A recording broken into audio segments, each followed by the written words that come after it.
The first time I went to Afghanistan, the Taliban were still in charge. It was a basket case, lawless, anarchic, dangerous. Just getting into the country involved a nightmare journey from Tajikistan in an old Russian jeep, fording rivers and navigating mountain passes. The next time I went, the Taliban had largely been vanquished and things couldn't have been more different. A comfortable flight into Bagram and a US Army base where you could buy burgers and fries. But if things keep going as they are, getting into Afghanistan will be a deadly enterprise again. To which you might say, why would I want to get into Afghanistan? Well, you might not, but the people you entrust to keep us all safe might need to. And my point is that it's always harder to fight your way in than it is to hold what you have. Always bloodier to attack than it is to defend. Let's take the worst-case scenario, which, if you look back at Afghanistan's history, is the obvious place to start, I'm afraid. In the spring, Joe Biden announced US forces were leaving. They'd be gone before the 20th anniversary of the attacks on September 11th, 2001, which were planned in Afghanistan.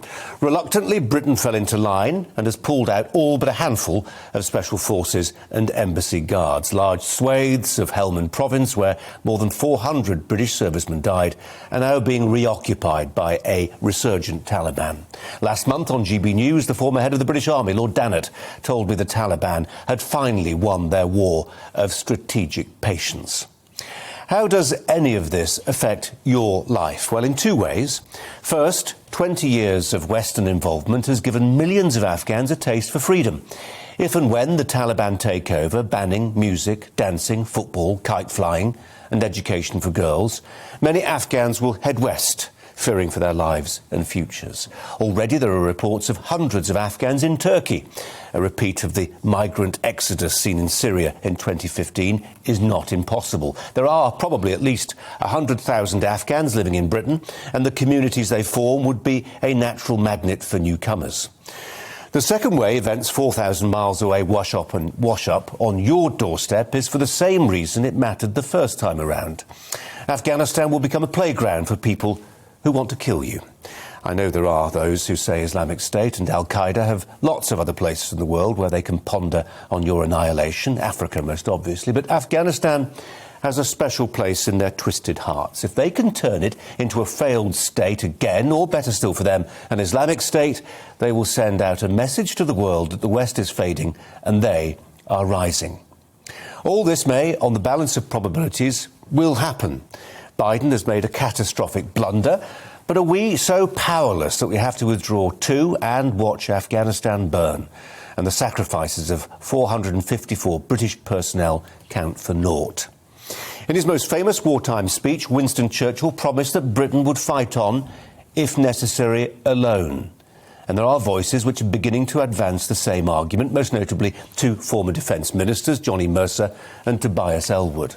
Mercer, who served 3 tours of Afghanistan, asked, "Are we really so tied to the Americans that we cannot do anything ourselves or with other NATO partners?" While Ellwood asserted this, "We are capable of acting without the Americans, and it's time to prove it."